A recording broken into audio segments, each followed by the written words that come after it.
po, ako nga po pala si Alvin J. Toriano, operator ng sa OS Sublimation Printer Machine. Bali, nandito po tayo ngayon sa Smart 5 Feet 1 Head. Ito nga po pala yung printer head.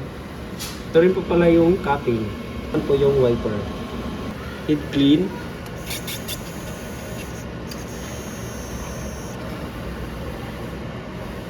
Pantayin lang po hanggang sa matapos. After po ng cleaning, kailangan po natin punasan yung wiper at saka cap.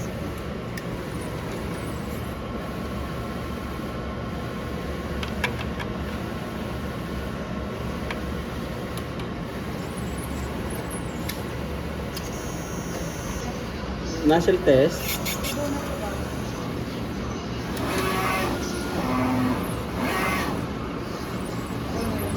Kailangan po yung nozzle bago tayo mag-fill. Pala yung ink tank. Yung ink level ko nasa tama lang.